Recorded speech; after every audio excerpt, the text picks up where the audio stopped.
지금부터 까치마을 통합 재건축 추진 주민 설명회를 시작하겠습니다.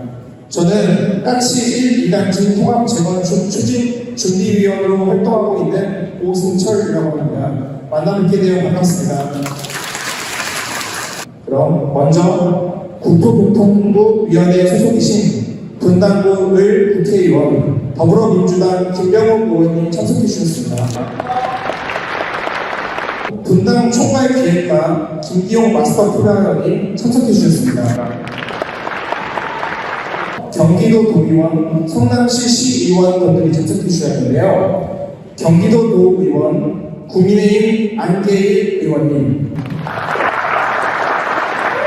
그리고 국민의힘 이재영 의원님,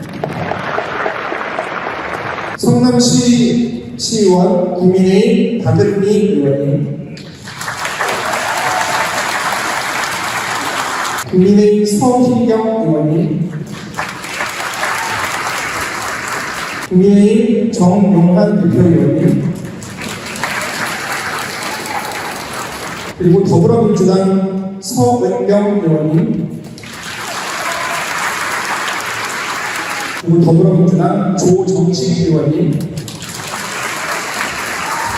그리고 마지막으로 더불어민주당 최종성 의원님 참석해 주셨습니다. 이어서 우리 까치마을 통합 재건축에 많은 관심을 갖고 참가하기 위해 참석해 주신 다수의 업체분들이 계시는데요. 이분들에 대해 간략히 소개해 드리겠습니다. 시공사에는 DLENC, 그리고 GS건설, 포스코 ENC 분들이 참석해 주셨고요.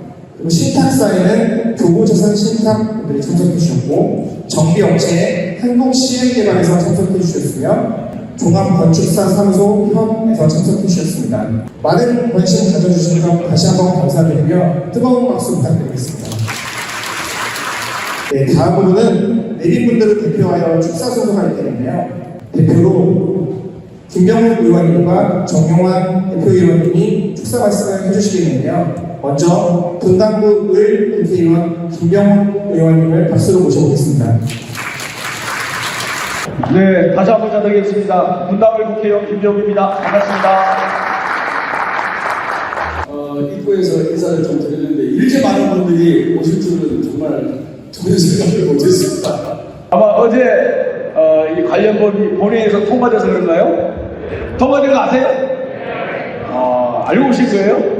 네. 정말 대한민국 역사상 이렇게 어려운 법이 이렇게 빨리 통과된 적은 없었을 겁니다. 이 법안이 11월 29일 날 법안 소위에서 통과될 겁니다. 법안 소위에서 11월 29일 통과되고요.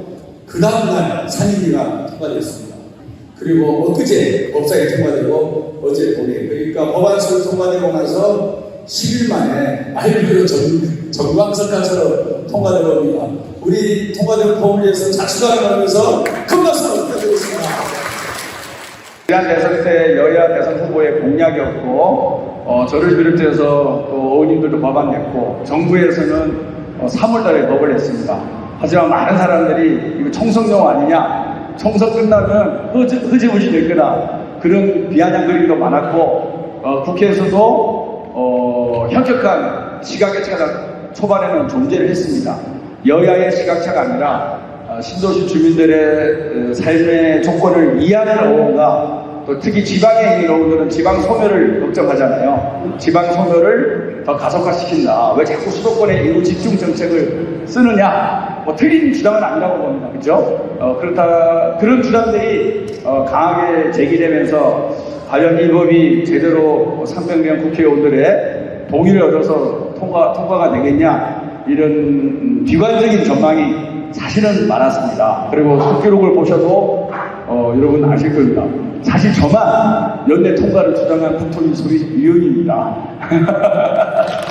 정말 저도 난감했어요. 난감했는데 어찌됐든 지지난주 월요일날 우리 더불어민주당 원내 지도부하고 저가 연말에 신도시 재건축 특별법을 통과시키겠다는 선언을 했습니다. 전격적으로. 그리고 그 다음날 윤석열 대통령이 국무회의 석상에서 국회에서 법을 잘 만들어주길 원한다, 이렇게 화답을 하는 바람에 이 법이 급물살을 타게 됐습니다.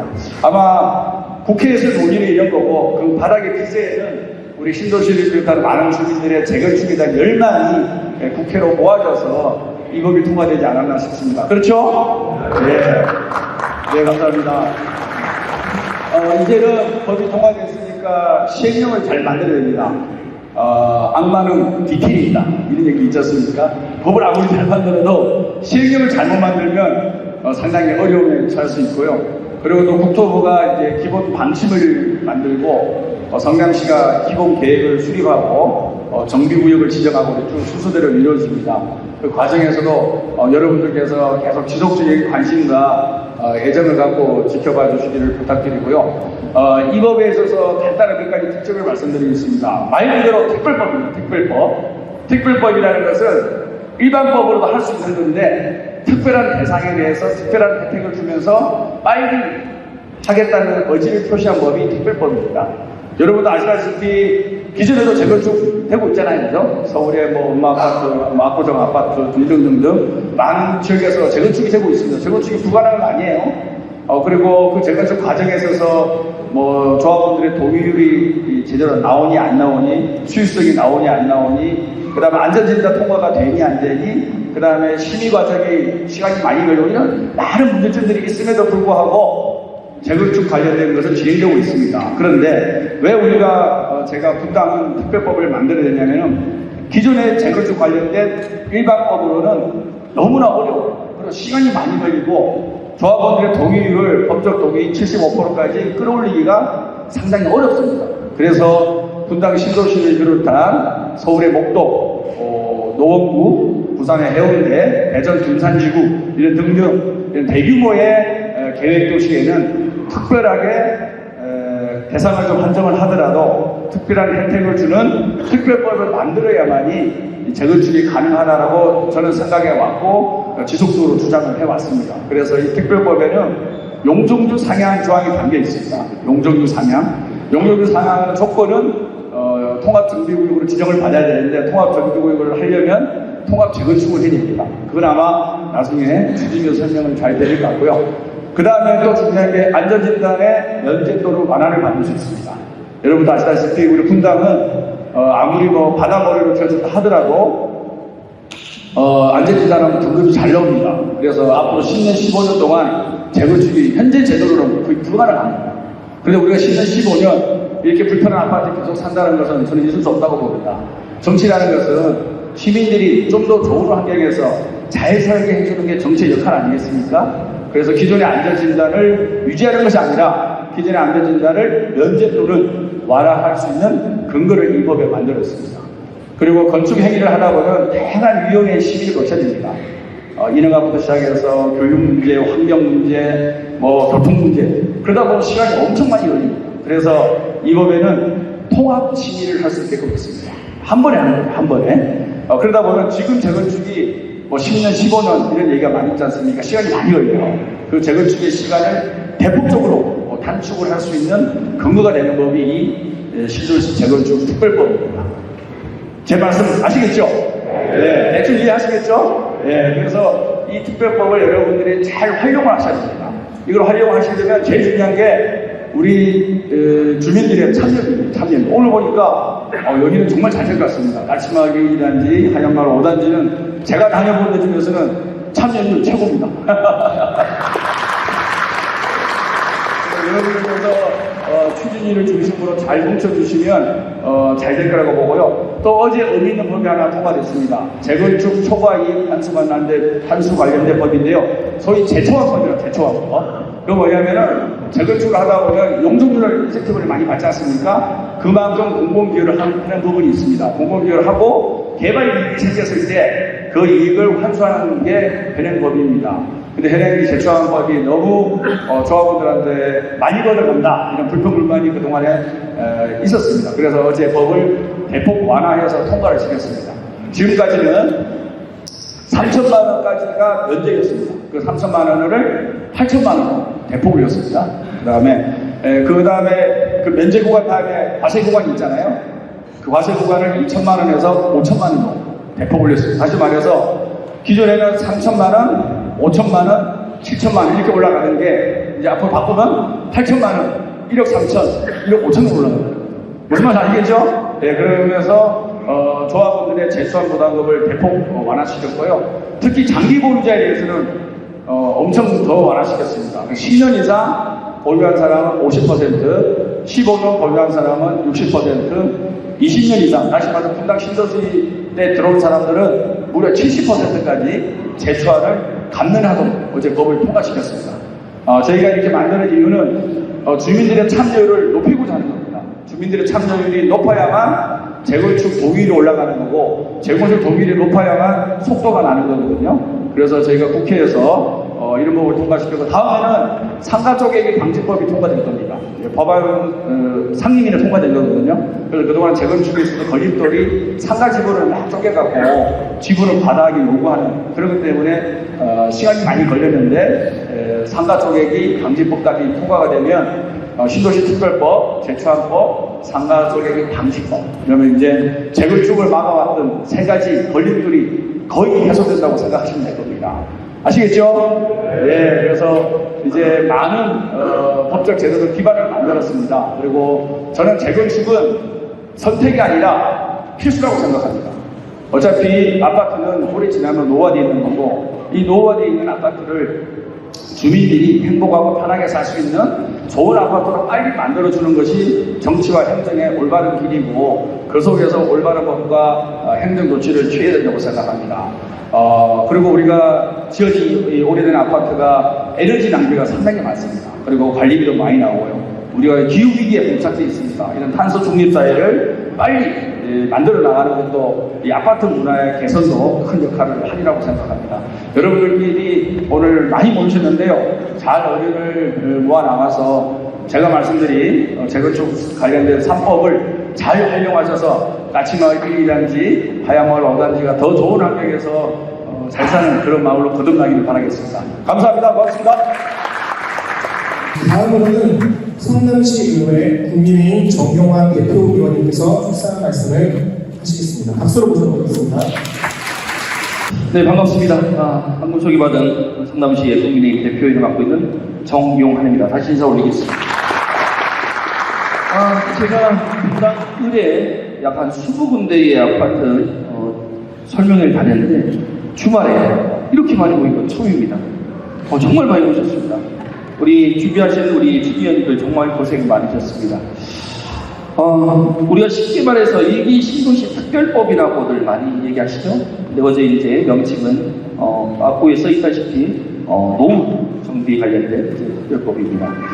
13분의 국회의원들께서 발의하셔서 김은혜 의원, 안철수 의원, 김도 의원, 또 우리 김병욱 의원님 13분의 의원들이 발의하신 안이 어제 6시에 극적으로 통과됐습니다. 대표 발의는 우리 심상정 의원님이 하셨죠? 또 고생 많이 했습니다. 이 특별법이 생긴 게 2002년도 윤석열 대통령 선거 때 여기 계신 이제 주민들, 우리 분당의 주민들의 여론을 들어서 우리 여기 지금 자리는 아니시지만은 제가 그때 경기도당에서 근무할 때입니다. 우리 분당을에서 공약이 올라온 게 일기신도시 특별법을 좀 만들어서 대통령 공약을 넣자. 그래서 김민수 이적은 지금 안 계시지만 김민수 당협위원장께서 추천한 서류가 올라섰습니다. 그래서 그 서류를 가지고 우리가 중앙당으로 올렸던 그런 기억이 납니다. 그래서 윤석열 대통령 여야 할 것 없이 일기신도시 특별법이라는 제안을 들어서 공약을 만들어질 계기가 된 거죠. 이제 공을 국회에서 어제 6시에 통과됐기 때문에 공은 요 앞에 계신 고위원님들, 시의원님들 앞으로 넘어왔습니다. 이제 성남시에서 할 일이 무진장 많이 남았습니다. 우리 이따가 김경희 PP께서 말씀하셨다시피 이제 성남시에서 법안이라든지 조례라든지 이제 추진 용역 이런 날짜가 다 잡힐 겁니다. 우리 박은미 부의장님, 우리 서희경 의원님, 또 조정식 대표 민주당 의원님, 그 다음에 서은경 의원님, 최동성 의원님, 그리고 저희가 이제부터 그 안을 만들기 위해서 열심히 여야 할 것 없이 노력하도록 하겠습니다. 우리 두 분의 우리 안계일 의원님과 우리 이재영 의원님께서도 많이 경기도에서 도와주시기 바라겠습니다. 아무쪼록 주말에 이렇게 많이 모이셨는데 정말 우리 까치마을 1단지, 하얀마을 5단지가 선도지구로 지정되어서 최고로 명품 아파트가 준비될 수 있도록 여기 추진원들 많이 노력해 주시고 우리 의회에서도 열심히 노력하겠습니다. 고맙습니다. 네, 이번에는 분위기를 좀 바꿔 우리 통합단지가 어떤 장점을 가지고 어떠한 비전을 가지고 추진을 하고 있는지에 대해 주민 대표로 까치 2단지 통합재건축 추진준비위원회 박영진 위원께서 발표를 해주시겠습니다. 큰 박수로 박영진 위원을 모셔보겠습니다. 안녕하십니까. 까치마을 1, 2단지 통합재건축 추진준비위원회 박영진이라고 합니다. 반갑습니다. 네, 이렇게 많은 분들 앞에서 이렇게 또 얘기를 하는 게 굉장히 어색한데 또 이런 기회가 주어져가지고 좀 저희가 준비했었던 내용들 그리고 저희의 전략 같은 것들을 좀 공유드리고자 합니다. 지금 보시는 그림 같은 경우에는 AI한테 저희 동네 지역을 학습시켜서 제가 그린 거거든요. 저희가 이렇게 좀 단지가 한천변에 저희 주변으로 낮은 빌라나 이런 것들도 있고 또 아파트가 이렇게 올라오면 굉장히 멋진 단지가 되지 않을까 생각을 합니다. 네, 제가 PT를 준비하다 보니까 굉장히 신기한 걸 찾았습니다. 제가 1989년 4월 28일에 태어났는데요. 4월 28일 조간실문 1년입니다. 조간실문 1년이 이제 성남 분당의 신도시를 만든다라는 뉴스가 나왔더라고요. 제가 태어난 날 아침, 제가 일단 태어난 날 아침 신문에 이게 나와서 전날 태어난 제가 또 이 자리에서 주민 여러분들께 이런 말씀을 드리는 기회를 갖게 된 게 어떻게 보면 정말 불명예적다는 아닌가 싶습니다.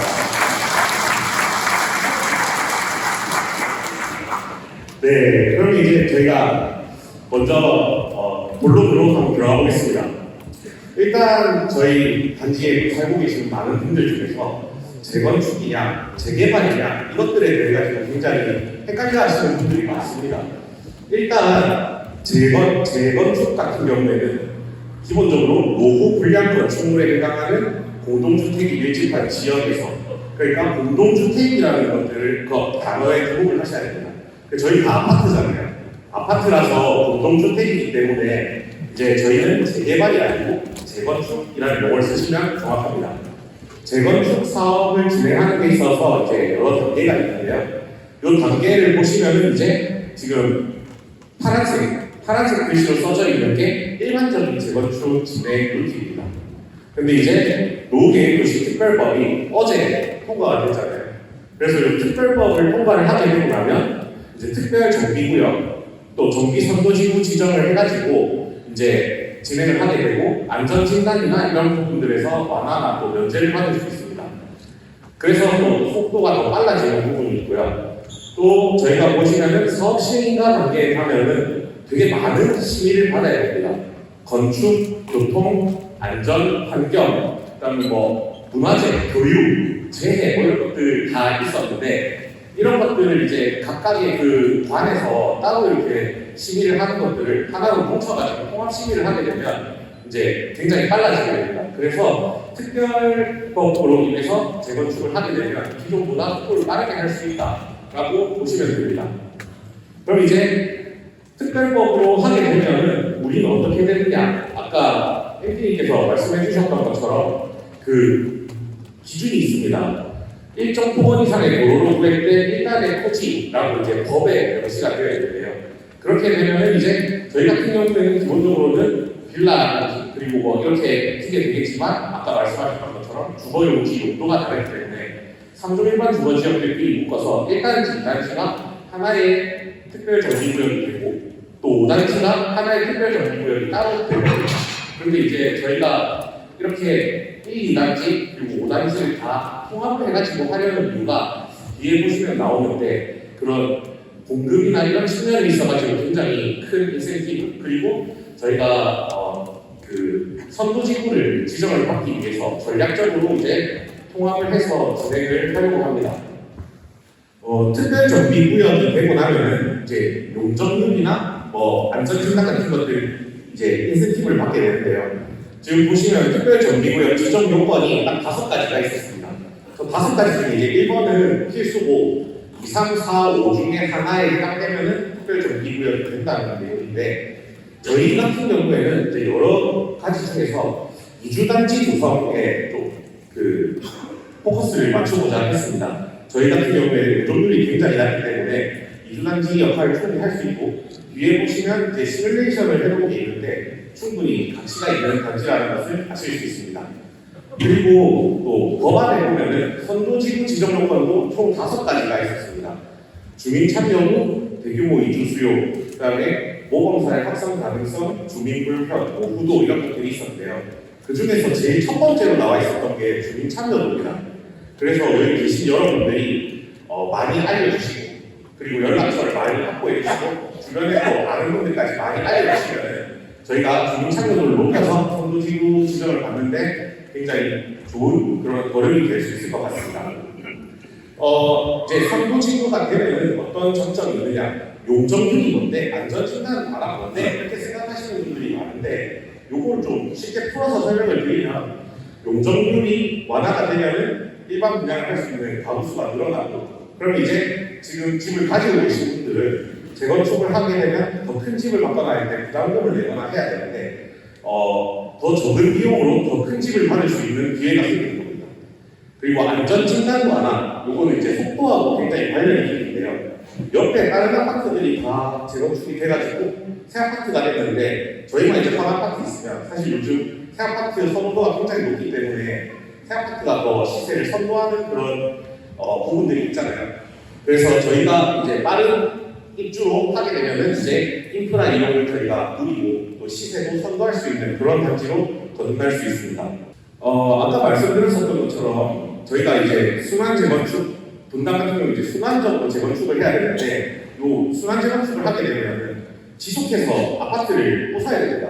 있는 아파트를 부숴야 되기 때문에 열심히를 하게 되고, 열심히 생기면 이제 주변 도시 전세난이나 또 그런 임대차 시장에 좀 많은 그 역효과들이 발생을 하게 되는데, 그거에 대해서 저희가 좀 시뮬레이션을 해봤습니다. 통상적으로 재건축을 하고 나면 아파트가 한 40% 정도 늘어난다고 합니다. 그러니까 예를 들어 2,000가구가 있는 아파트를 재건축을 하면 8,000가구가 늘어납니다. 40% 늘어나니까.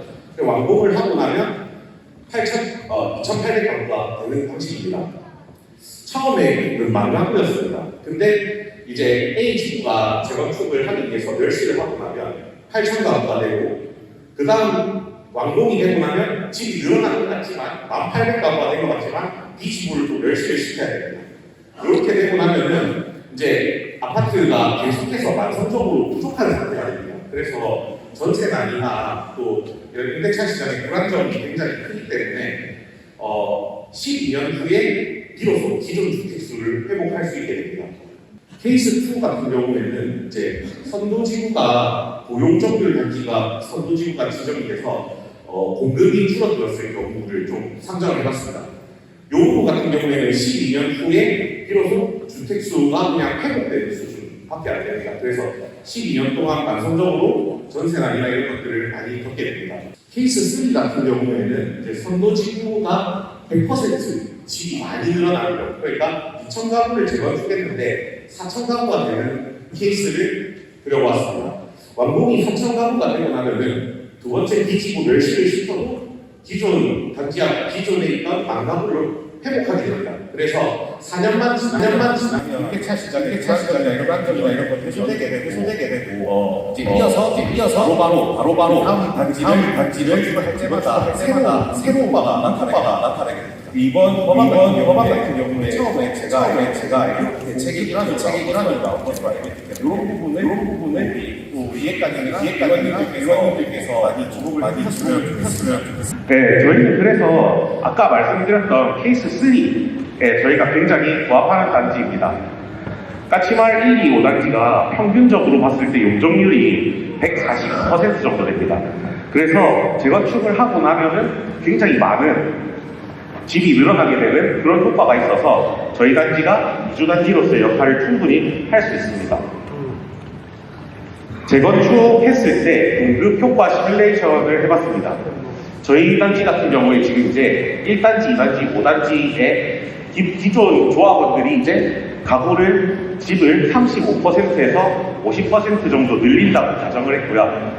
그리고 동부 용적률 350%를 가정을 해서 이제 했을 때 저희가 2,600가구 이상 공급 효과가 나오게 됩니다.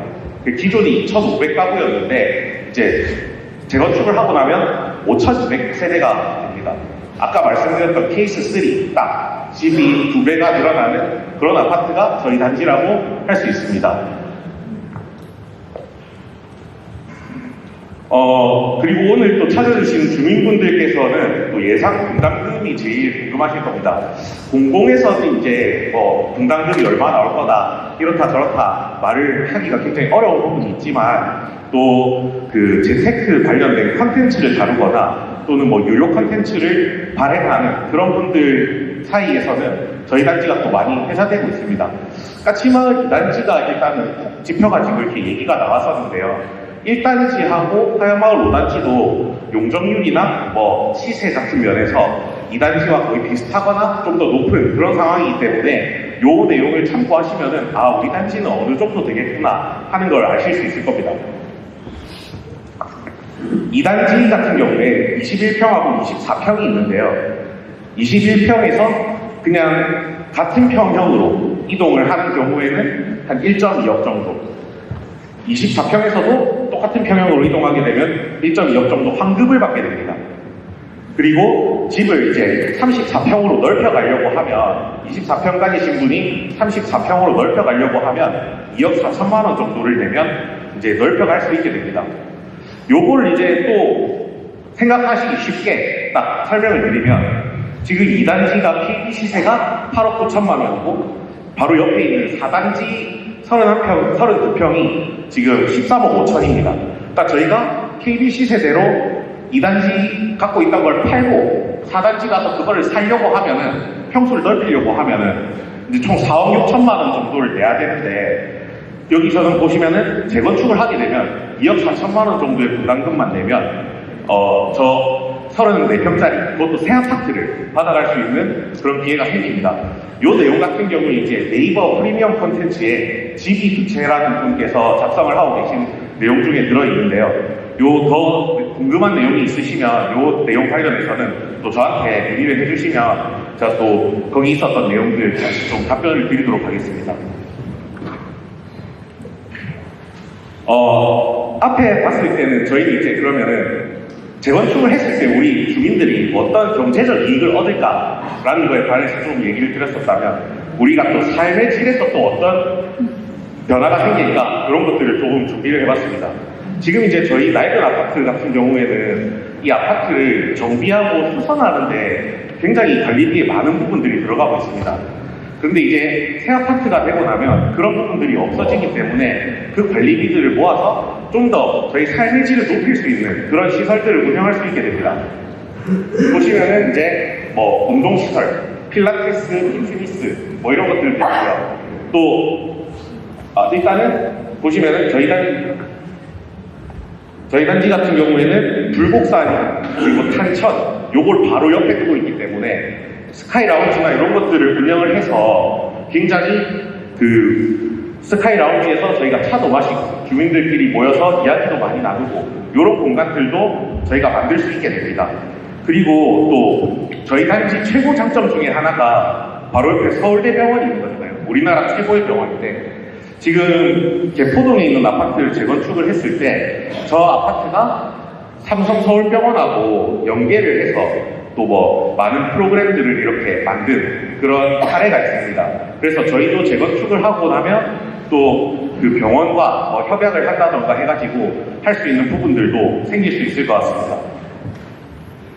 그리고 이제 게스트룸. 요즘 저 같은 경우에도 이제 부모님 댁에 부산에 내려가면 부모님 댁에서 자기도 하지만 또 주변에 부산 내려가면은 호텔에서 자거나 그렇게 가끔 할 때도 있는데, 게스트룸 같은 게 생기면은 이제 자녀분들이 놀러 오셨을 때 그런 것들을 예약을 해서 잘 수 있고, 또 문화센터 같은 것들도 운영을 할 수 있게 됩니다.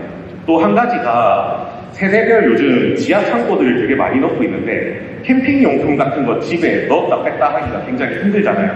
그럼 이제 지하 창고에 있으면 지하 주차장에서 바로 차에 실어가지고 갈 수도 있고, 그런 장점들이 좀 많이 생기게 됩니다. 또 이제 골프, 헬스, 그리고 또 수영장이나 사우나 같은 이런 운동시설, 그런 것들도 관리비가 이제 아파트를 수선하거나 보수하는 데 많이 안 들어가기 때문에 이런 부분들을 사용을 하실 수 있게 됩니다.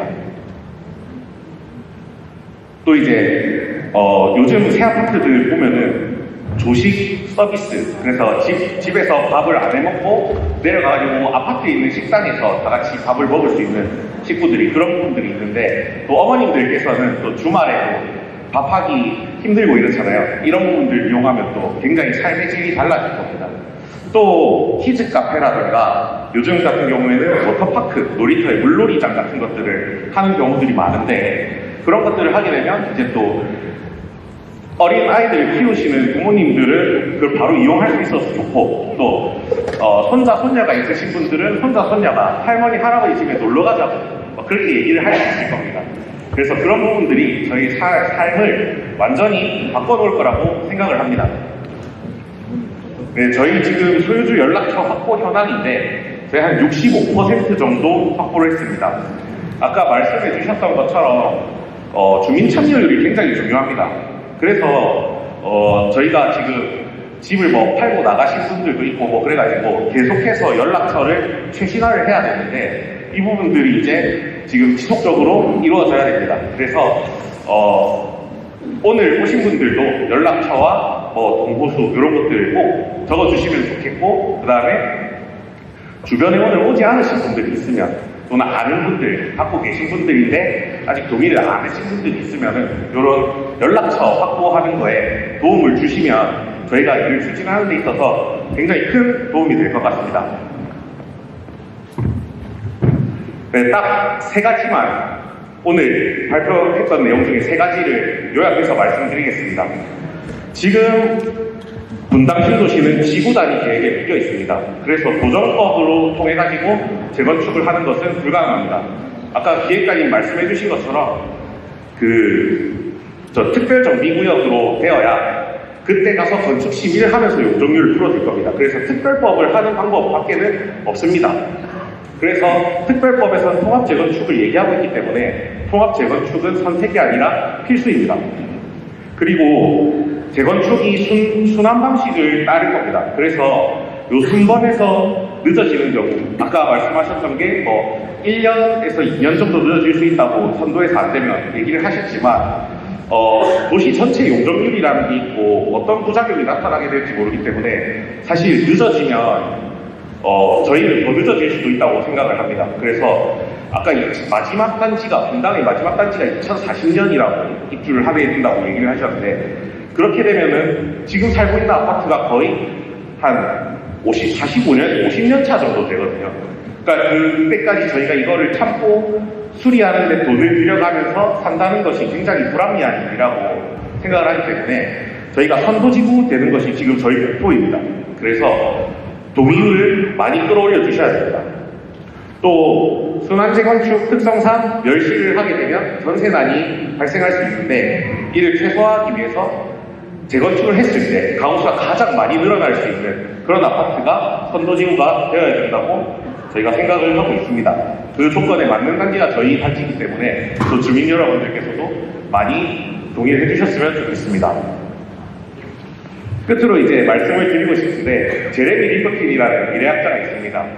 이분이 이제 한 얘기가 세상은 0.1%의 창의적 인간과 0.9%의 통찰적 인간이 세상을 바꿔나가고 나머지 99%들은 그 사람들이 만들어 놓은 걸 따라가면서 아, 세상 참 살기 좋아졌다 이렇게 하면서 즐기는데 시간을 보낸다고 합니다. 1기 신도시가 총 30만 가구입니다. 그 중에 1%면 딱 3,000 가구인데 저희 1, 2, 5단지를 합치면 2,500가구거든요. 저희 단지 1, 2, 5단지들이 그 1%가 돼서 1기 신도시의 주거 문화를 바꾸는데 앞장서 주셨으면 좋겠습니다. 감사합니다. 마지막 순서인데요. 많은 분들이 궁금해하실 만한 주제로 세션을 한번 준비해봤습니다. 후보자들 심사기 최진영 대리입니다. 반갑습니다.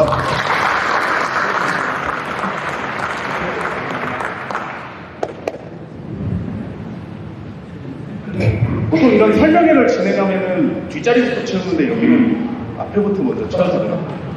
이렇게 많이 오는 것도 처음 보고 얼마나 여기 관심이 많은지 좀 볼 수 있었습니다.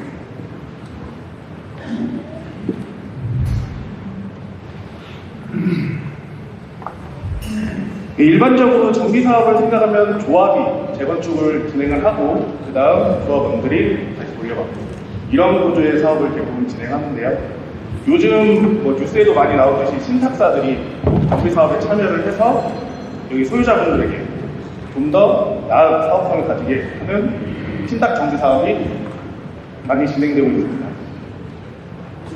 제가 오늘 얘기 드릴 내용은 우선 저희 회사 소개, 그리고 신탁 정비 사업이랑 사업 방식이 어떻게 다른지 설명을 드리고, 이 신도시 특별법에 관한 부분은 앞에서 설명을 하셨기 때문에 생략을 하겠습니다. 그리고 이 단지가 어떻게 설계될 것인지, 그리고 주로 많이 하시는 질문에 대해서 정리해 드리겠습니다. 네, 저희 회사 소개입니다. 여기 계신 분들 중에 옛날에 교육보험 들으셨던 분들도 계실 거예요.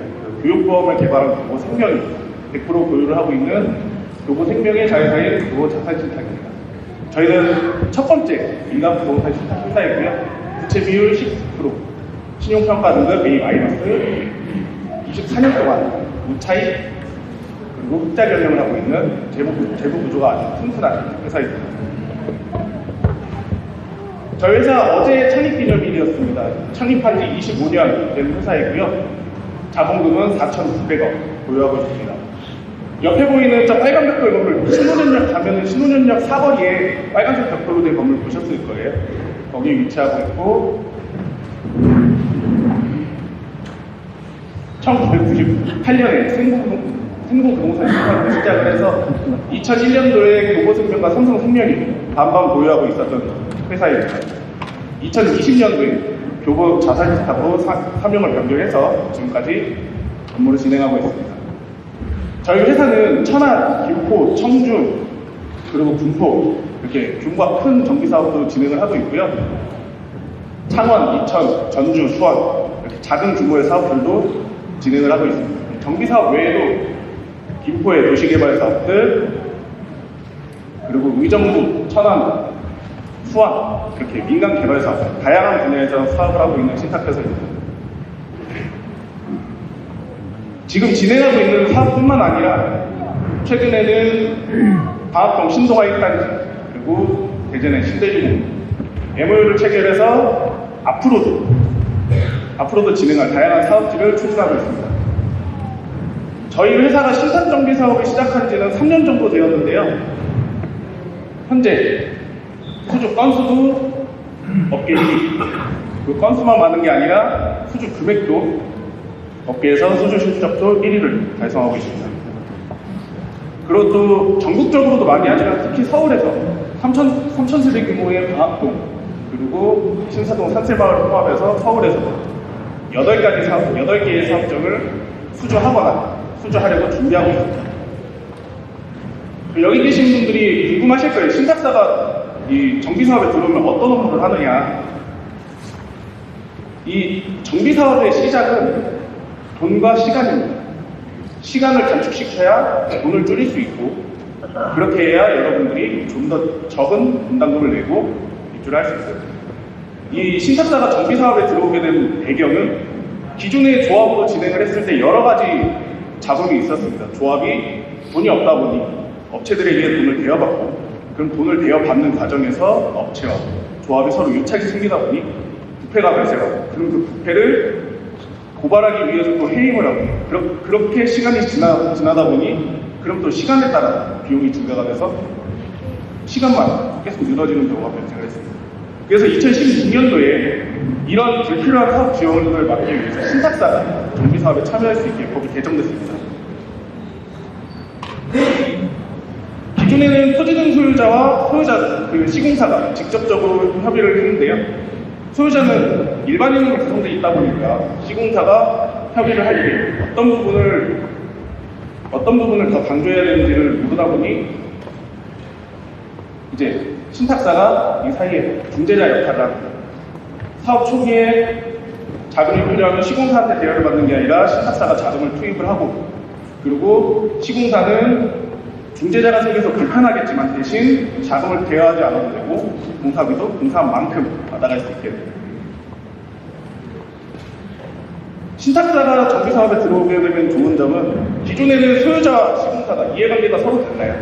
소유자는 더 많이 남기고 싶고 시공사도 더 많이 받아가고 싶은 서로 이해관계가 다르게 됩니다. 근데 신탁사가 끼게 되면 신탁사는 소유자와 이해관계가 같습니다. 사업이 더 잘 돼야 저희도 자금을 차입하고 나서 돌려받을 수 있고요. 그리고 저희는 신탁 보수를 받으려면 사업이 잘 영위가 돼야 저희가 받을 수 있는 구조가 됩니다. 그런 서로 이해관계가 같이 가는 과정에서 저희가 그 소유자분들에게 조금이라도 비용을 줄일 수 있도록 하는 게 저희 역할입니다. 그러면 조합 방식이랑 신탁 방식이랑 어떻게 다르냐? 조합 방식은 말 그대로 조합이 시행을 하고요. 신탁 방식은 신탁사가 사업을 시행하게 됩니다. 그 의사결정 과정에서는 총회 의결사항을 전체 회의에서 똑같이 의결받아서 중요한 의사결정은 소유자분들이 직접 결정할 수 있게 합니다. 신탁사가 정비사업에 들어왔을 때 어떤 장점이 있느냐, 제가 아까 시간과 돈이 중요하다고 말씀드렸죠. 우선 신탁사가 들어오면 사업 초기에 필요한 돈을 신탁사가 차입을 하고 신탁사가 자금을 조달을 해서 투입을 하게 됩니다. 그러면 불필요하게 업체들한테 돈을 대여받을 필요가 없겠죠. 그러면은 아까 말씀드렸던 그런 유착이 발생하지 않고 그래서 투명하고 신속하게 사업을 진행할 수 있게 됩니다.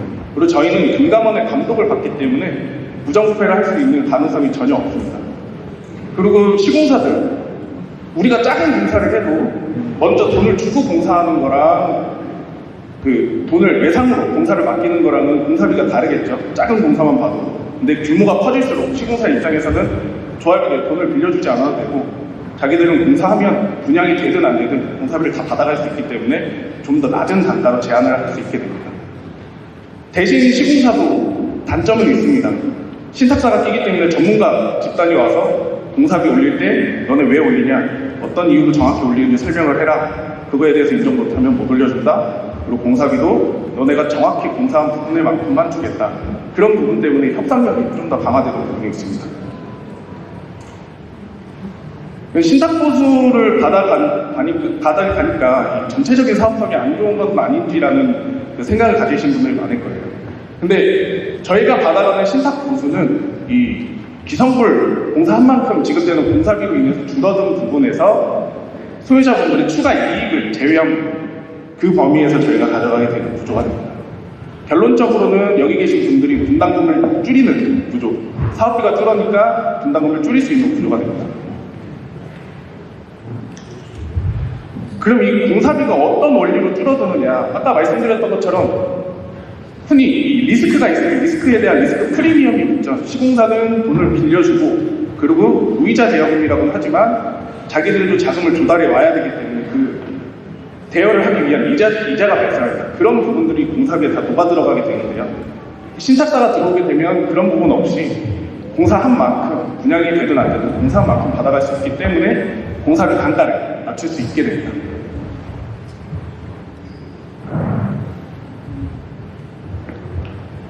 이건 하우징 헤럴드에 나왔던 기사인데 2021년도, 22년도도 비슷한 수준인데요. 신탁정비 사업이랑 조합 방식 평균 12% 정도 차이가 난다고 합니다. 이게 신탁사가 들어오게 되면 이만큼 공사비를 아끼고 그만큼 사업비도 줄일 수 있습니다. 이 신탁 정비 사업이 좀 대두되게 되는 사건이에요. 둔촌주공 재건축. 이 시공사가 이 후분양으로 진행되는 사업지였습니다. 서울이다 보니까 분양가를 높게 받으려면 고분양가 심사를 받지 않기 위해 후분양으로 진행을 했는데 공사를 하는 중에 우리 공사비 증액해준 거 인정 못하겠다 했더니 공사를 세웠습니다. 그렇게 하고 결론적으로 증가된 사업비로 인해서 분담금이 예상 분담금이 약 세대당 2억 원이 발생하는 사건이었습니다. 근데 지금은 분양을 하고 하면서 일도 달라졌겠지만 근데 만약에 저기 신탁사가 있었으면 공사비를 제때 주고 있고 공사한 만큼 받아가고 있는데 공사를 세울 수 있었을까요? 신탁사가 없었기 때문에 저런 불필요한 자본으로 인해서 사업이 지연되고 그리고 사업이 늘어나게 된 사건입니다.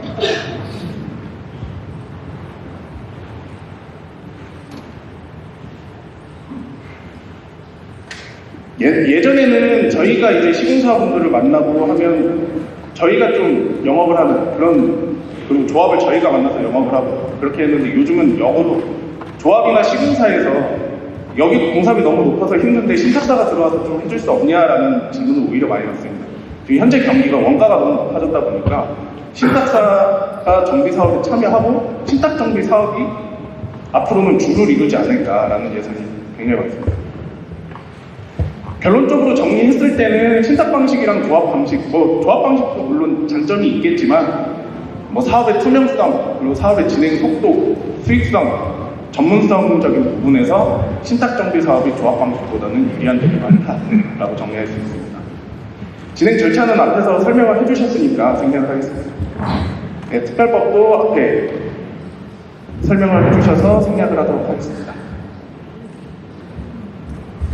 이제 여기 계신 분들이 그럼 여기 아파트가 어떻게 지어질지 그게 가장 궁금하실 거예요. 이거는 지금 특별계획구역 지정이 안 돼 있다 보니까 인허가 과정에서는 달라질 수도 있고요. 용적률 인센티브도 아직 정확히 정해지지 않아서 용적률이 300%일 때와 350%일 때를 가정을 해서 설계를 해봤습니다. 종호세대수는 현재 여기 2523세대가 거주를 하고 있고요. 종호 3834세대, 용적률 350%일 때는 4453세대로 계획될 예정입니다. 단지 배치를 보면은 전반적으로 환상형을 구조를 해서 환상형을 해서 포베이가 가능하도록 설계를 했습니다. 그렇게 했을 경우에는 이 주방 동선도 확보가 되고 통풍에 유리한 구조를 가지고 있어서 좀 더 쾌적한 주거 환경을 누릴 수 있게 됩니다. 그리고 전반적으로 이 남향 혹은 남서향을 확보해서 향적으로 더 쾌적하게 이용할 수 있도록 배치를 했습니다. 지금 보시는 이 노란색 선이 이 중심 보행 통로거든요. 지금 5단지에 위치하고 있는 데부터 1단지까지 도보로 단지 전체를 이용할 수 있게 해서 도보를 걷는 것만으로도 산책로를 이동하는 것처럼 느낄 수 있게 배치를 했고요. 지금 저기 탄천공원에서 벌말공원까지 도보로 이용해서 공원을 편하게 이용할 수 있는 아파트 단지를 계획을 했습니다. 또한 여기 지금 25m 도로 사이를 중심으로 해서 근린생활시설을 배치를 해서 그 사이에 도로가 있는데도 작은 상권이라도 형성될 수 있도록 단지 계획을 했습니다. 또한 여기 위쪽에 에듀 커뮤니티 가로를 구역을 해서 주민복리시설에 학교를 연계를 해서 교육시설도 좀 더 확보할 수 있도록 했습니다. 또 이 중심 보행 통로를 이용할 때 커뮤니티 시설이나 근린생활 시설을 조금 더 편하게 이용할 수 있도록 중심 보행 통로를 기준으로 해서 커뮤니티 시설과 배치를 했습니다. 저희가 이제 설명회를 진행하다 보면은 많이 질문하시는 사항들을 좀 정리를 해놨습니다. 이 신탁회사가 사업을 진행을 하면 이 소유자들의 의견을 무시하고 신탁사가 단독적으로 사업을 진행하는 거 아니냐라는 생각을 가진 분들도 있는데요. 아까 앞에서 말씀드렸던 것처럼 법에서 총회의 의견을 표출하는 내용은 동일하게 토지 등 소유자 전체의 의견을 받게 됩니다. 여기 계신 분들이 과반수 이상 동의를 해주셔야 그 중요한 의사결정은 저희가 진행을 할 수 있게 됩니다. 신탁 등기를 하게 되면 신탁 등기가 소유권 이전 등기다 보니까 그럼 내 이제 재산 뺏기는 거 아니냐라는 생각을 가질 분들도 있어요. 근데 저희가 이 신탁 재산을 가지고서 담보권을 실행하거나 그런 거는 법적으로 금지되어 있기 때문에 저희가 가지고 나서 그 재산을 함부로 처분하거나 이용할 수 없습니다.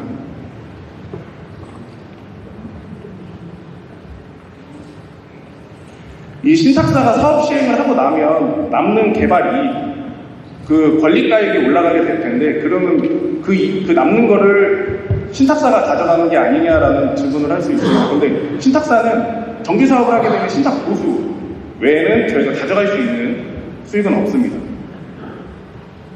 그리고 사업 진행하다가 신탁사가 망하면 어떻게 될 것인가? 근데 신탁 재산과 보유 재산은 엄연히 분리가 되어 있습니다. 그래서 신탁사가 망하더라도 여러분의 재산은 안전하게 보호가 됩니다.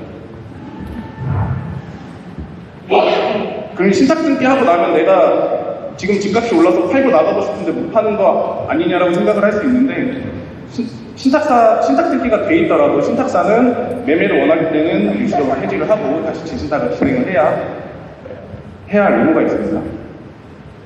네, 이상으로 발표 끝내겠습니다. 감사합니다. 최근 서울시 신통기획으로 신탁사의 정비 사업을 위탁하는 케이스가 늘어나고 있는데요. 과연 어떤 차이점을 가지고 있는지 참고해 보시면 좋을 것 같아 이런 시간을 마련했습니다. 두 가지 방식에 대해 자세한 비교 설명해 주신 교보자산신탁의 최진영 대리님께 다시 한번 박수 부탁드립니다. 오늘 바쁘신 와중에도 발걸음하여 참석해 주시고 끝까지 자리를 빛내주신 내외 귀빈 여러분들께 다시 한번 감사드립니다.